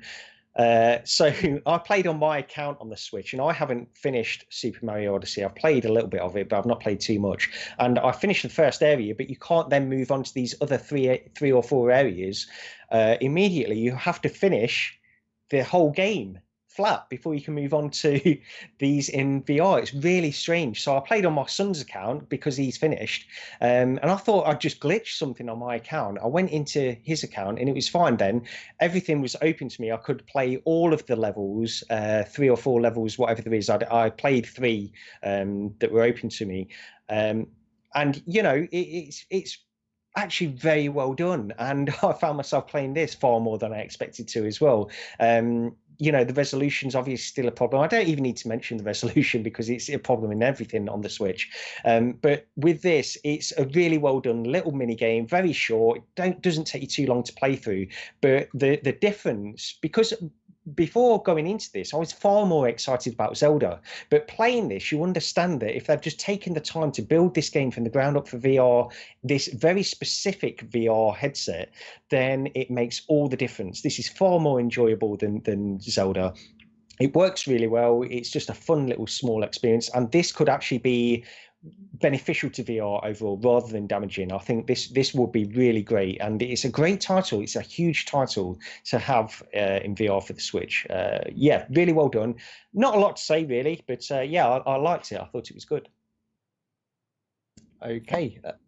Well, I guess that's pretty much all I want to talk about on the Labo VR, but let's get back to some of these games. There's still a few that we can talk about. I don't know if we'll get through them all. Let me know when everybody needs to leave and we'll close up the show. But let's go back to Starblazer first. So Starblazer VR, this is by Pro2131. This is an early access title that we received a key for. It's for £15.49. I played a little bit of this. So this is kind of like a real-time strategy. You control various ships of this fleet of different types. Each of these ships have different capabilities, and you pit them against an enemy in 3 dimensions. And you know, it's pretty interesting. I like the idea of what they've got going on here. The controls for me were a little bit clunky. I found myself not. You know, it took me a while to get my head around all of these controls that they had, and it didn't immediately worked too well. I like the idea, and I like the idea of this real-time strategy game like Brass Tactics or something like that that's based in space, albeit this is not a Brass Tactics in space, because it's far more I think you've got more options within this, but it doesn't feel quite as fun to explore those options. Unfortunately, you have ships that have very specific tasks, and you pit them against other ships that have very specific tasks as well, and there's not as much diversity in the gameplay, I would say. But Steve, what did you think of this? Well, I think you know, it's definitely smaller and indie feeling to it, so it doesn't come off as good as Brass Tactics or Final Assault, but it's in a similar vein. And my first gut reaction was like, oh, this isn't, like, I don't like this. But then I sort of, something clicked with me, and I got it. And then I was like, okay, I played a couple matches. I started to like it. So I think there's something there. Now, the controls you mentioned, you know, you're playing with touch controllers. I played with Vive ones, and I also felt the controls were something, it had mostly to do with selection. So like, you're standing in space, there's no ground. You're just kind of, you're manipulating the spaceships, and you're being the director of the battle, but you're not embodied in any way, and there's no ground beneath you because you're in outer space. But so you're still able to teleport around. Like, it chooses a surface for you to teleport to as you navigate around this space. I didn't find any ability to smooth walk or anything like that. But so you deploy your fleet. You have all these ships doing different things, shooting, moving. There's like a medic that you can bundle up next to some of your units, and it'll heal it.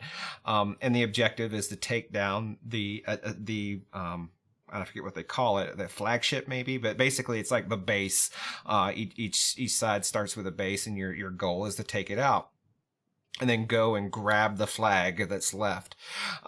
And so you're navigating the space and all that, but when you want to tell a ship to do something in Brass Tactics and in Final Assault, they gave you multiple control angles where it wasn't like, there was no ambiguity. I know in those games when I'm grabbing a certain tank or a certain unit.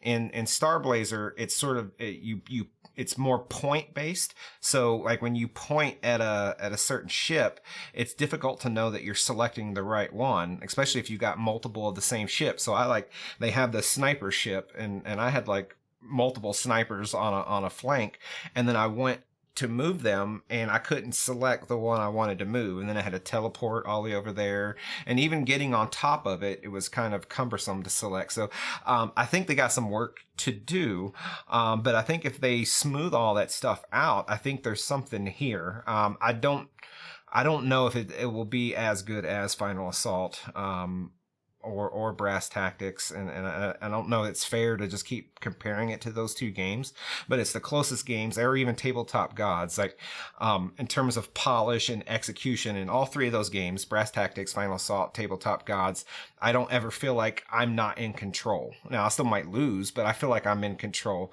With Starblazer, I feel the opposite. I feel like I can always win. But the challenge is in getting the fleet to do what I want it to do. It's definitely a control problem.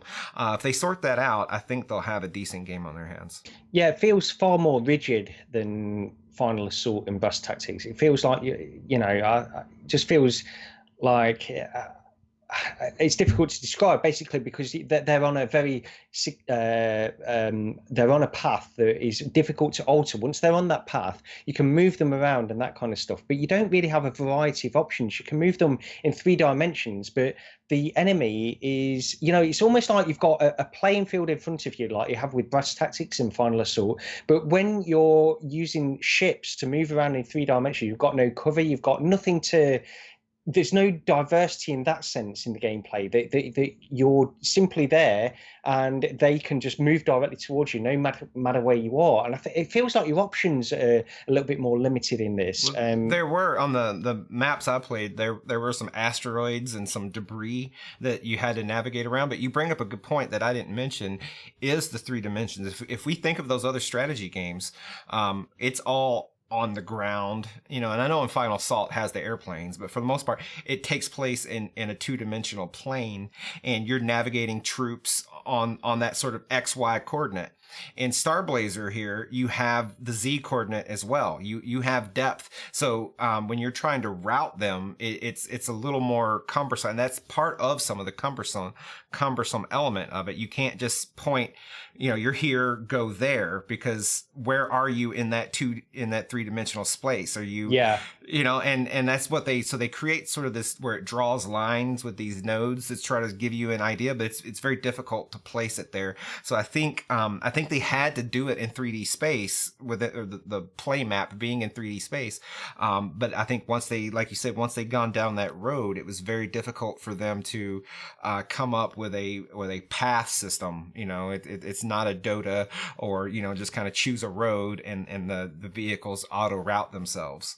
Yeah. Maybe they could implement something like that and simplify it. Like you draw at the beginning of the map, maybe you get 20 seconds and you draw yourself 3 roads to get to the other side. And then like in Final Assault, those are the 3 roads you have to take throughout the rest of the map or something like that. Maybe that would work.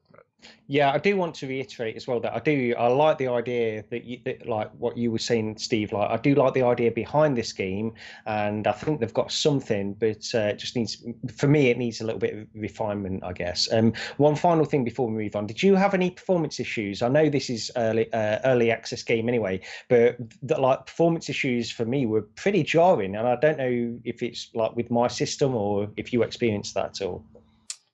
Not particularly. When I did the area where you can go in, so they have this one room where you can go in and you can customize your fleet and you can learn about all the different ships. And I thought that was actually a really good idea. You walk up to a little station and it says, this is the ship. This is what the ship does. And it like demonstrates some stuff for you. So I thought the learning aspects of the different ship features were done well. In that room, I did have performance issues, but once I got into the battle, here on the Pimax, even I didn't have any performance concerns.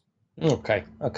Well, let's get on to the next game, and I'm just going to skip one here. I do want to get onto JetX VR. I think we've all played this game a little bit. So this is also published by Fibrium. It's by Singularity Lab. It's for £10.99, a dollar equivalent. I don't have down here, but I guess around sort of $13-14 maybe, something like that. But Chris, let me go over to you first on this one then. So JetX VR, it's like a multiplayer shooter game. What did you think? Yeah, it's pretty good. It reminded me a lot of Space Junkies, but with like more simplistic assets and kind of more stylized approach rather than being in outer space. But essentially, it's like a race. So it's an arcade racer, but at the same time, you're battling other people. Now, of course, with most of these type of games, like I wasn't able to find anyone online, which is definitely a big problem, considering this game is released. It's $15 or $14.99. So, hopefully some more people will get on to play this game.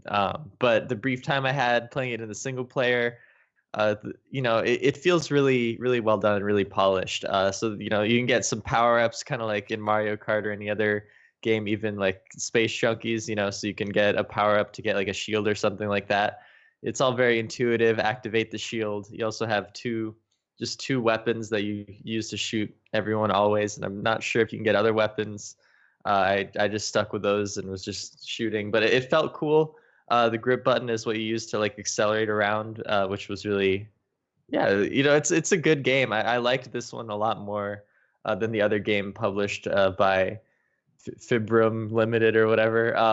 I like this one a lot more. I think it has a lot more potential to it, and the art looked really good as well. So it's lackluster playing it single player because the bots are pretty stupid and very easy. So it's, once again, it's just hard with games with multiplayer in them. So it's hard to give a full recommend or not recommend, but I think they need to have a sale or something to get some more people in here. Yeah, it's to me, because I'm not really a multiplayer guy, as I've mentioned before on the show. But see, for me, this one, it just feels really good to play. And as you mentioned, you've got the grip buttons to sort of maneuver yourself around this world, and it just feels good. It's intuitive and it just works. And although I couldn't get an online match either, I played a fair amount with the bots. And it was the feeling of the game more than anything else that I want to say. I loved it. I really like this, and I wasn't expecting to like it. It's kind of like an Overwatch kind of feeling, because that's a game that not being a multiplayer person, I really sort of hesitated trying it, but I loved Overwatch. I love playing that, and this really feels a little bit, in terms of the feeling of that kind of game, not too much else, honestly. It's not superhero kind of like a hero-based shooter or anything like that, but it's got enough about it to make me want to continue. Anthony, what did you think? Well, it's got a really good trailer. I like the trailer, the music in the trailer especially. It's cool. One of the things I've described about this game is it reminds me of Space Junkies. It reminds me of Sprint Vector. It reminds me of Wipeout. Unfortunately, I don't think it's as good as any of those games. And graphically, it kind of reminds me of Windlands a little bit. But there's different modes in this game. They have an arena mode that is very much Space Junkies. And when Space Junkies was $40 and this was $10 when it first launched, I was like, okay, well, JetX is a great option for somebody that wants something like Space Junkies, but they don't want to pay $40. But now Space Junkies is $15, so I can't really use that. But it also has a mode that is kind of like Wipeout, where you're basically just kind of trying to race as fast as you can. The problem with that mode is I feel like you're going about 35 miles an hour. Like, I never felt like I was going 250 miles an hour, which you kind of need to feel that to make a Wipeout game really good. But this isn't a bad game. The problem is, like, well, so Gary, you liked it, which is great. But like, my problem with a lot of these games, we get so many of these games, and I find myself in a conundrum with these games where it's like, okay, this is $15 now, I guess. Space Junkies is $15. Transference just went on sale for $10, or Blasters of the Universe is available for, you know what I mean? There's like so many other games that their price gets down low. And I get into this thing in my mind where I'm like, can I really recommend this to anybody for 15 when they can buy something on sale for like $9 that blows this thing out of the water? And so it's a hard nut to crack, man. I don't know what to tell indie devs. I mean, you got to go for your dreams. You got to try your dreams.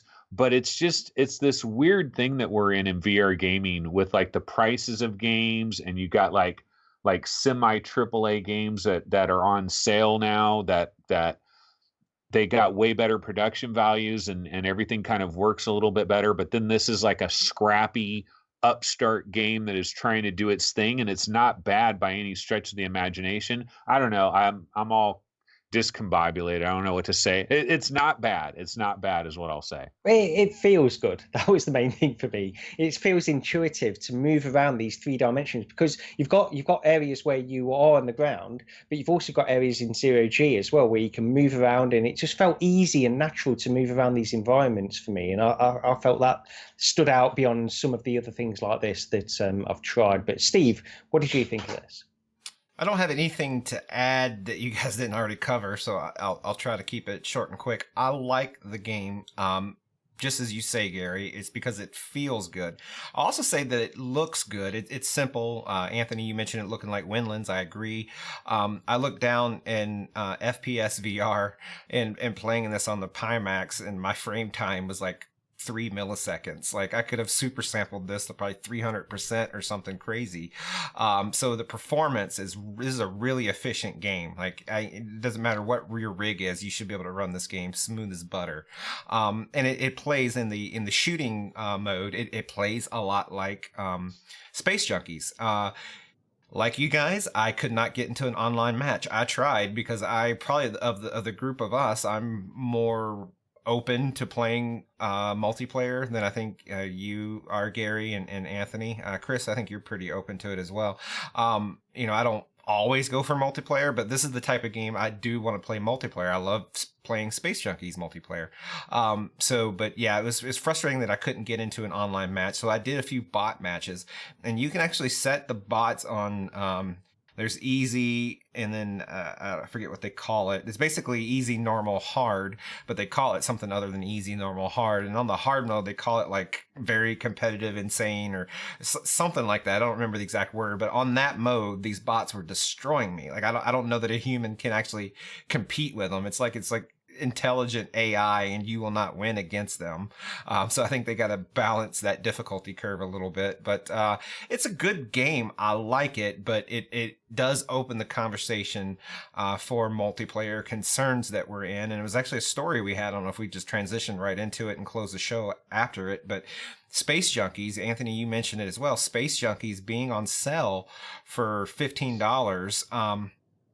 This is a move that they've done purely because at $40 people weren't buying it, and the multiplayer aspect of it is suffering. People aren't online. So what do you guys think of Space Junkies at $15? Like on this show, when we talked about it, I said that I like it, that I really, really like it. It's been one of my favorite multiplayer shooting games in VR, and that I felt that the $40 was okay if the multiplayer was able to thrive. So in a world where you could always get into a Space Junkies match and there's lots of people playing it, I didn't have a problem with the $40 price.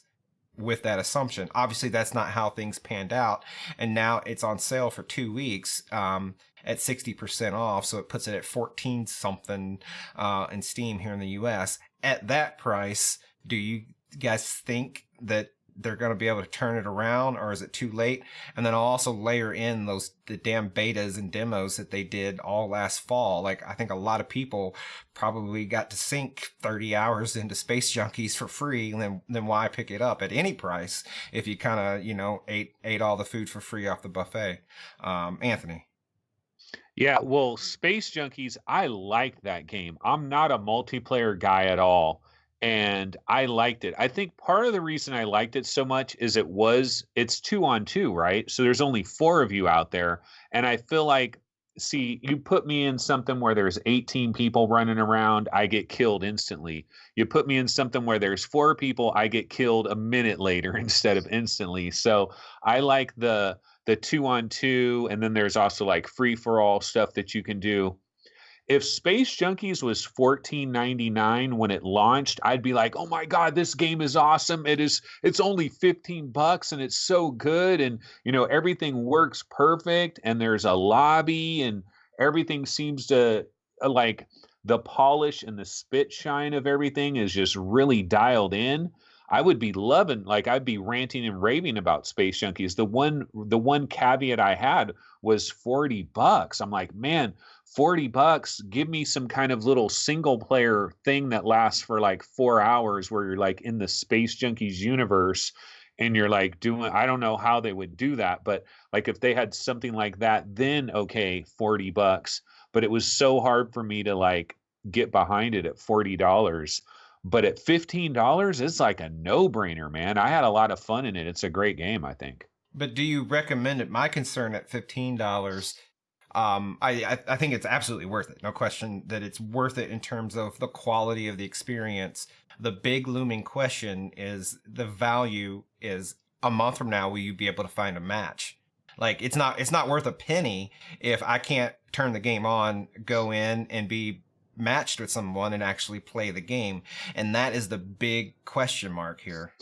Yeah, that's the conundrum with all these multiplayer games. And I'm not a multiplayer guy, so I don't know the reality of this situation. I know there are certain websites that like track how many people are actively in this game or that game at any given time. And you can kind of go to those websites and maybe kind of like, oh, Space Junkies is typically having this many people. I think it's going to survive for a few months. But yeah, I mean, if you're rolling the dice for $15, you're rolling the dice for $15. If you're rolling the dice for $40, that is a whole nother ball of wax. That's why I kind of feel like it's hard. If you're a developer that's going to create a multiplayer only game for $40, you're kind of you're taking your risk. You're taking a risk by doing that. If you have some kind of short single player thing, then at least you can always fall back on, well, there was a little 2.5 hours single player thing that I got to enjoy, so. Yeah, the only other thing I'll add is this is the one and only game I've come across that I cannot play in the Pimax because it just doesn't work. Like, you put it on, the game loads and everything, but the controllers won't respond. You can't move, you can't hit start, you can't do anything, which is kind of a weird issue. Like, what is it about the Pimax? I'm using Vive wands. What is it that like makes this game not respond to it? It's the only game that I've had an issue with, so it's kind of bonkers. So a little PSA out there: if you're thinking of picking this game up and you only have a Pimax, don't, because you won't be able to play it. Okay. Well, that's probably a good place to end the show anyway. We've got plenty of other games that we've been playing, but we'll get onto those in forthcoming weeks, hopefully, if there's not too much news coming out. But hopefully there will be. You never know what's going to happen over the next few days.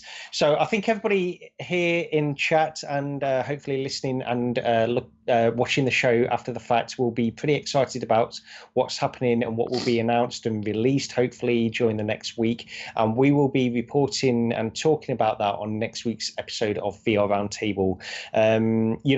If you could hit that like button, anybody in chat that hasn't done so already, then that would be appreciated. And, we always appreciate reviews on the podcast services as well. That's really valuable to us.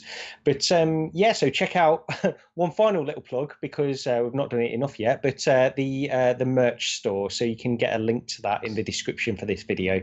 If you want a t-shirt, as Steve is sporting right now, then go ahead. That'd be great. Okay. So is anybody else? Yeah, real quick comment. I just wanted to mention real quick. In about 20 minutes, I'm going to be interviewing Jay from Stone Punk Studios, developer of Primordian, and it's probably going to be a pretty interesting interview. So if anybody's interested, if you played Primordian or you want to know what it's like, indie dev trying to make some noise out there, I'm going to be doing an interview about 20 minutes on VR 365. Excellent. Yeah, definitely go over there and check that out on VR 365. That would be cool. Okay, so that's pretty much it for this week, episode 121 of VR Roundtable, and we'll see you next time. Goodbye. Bye. Bye.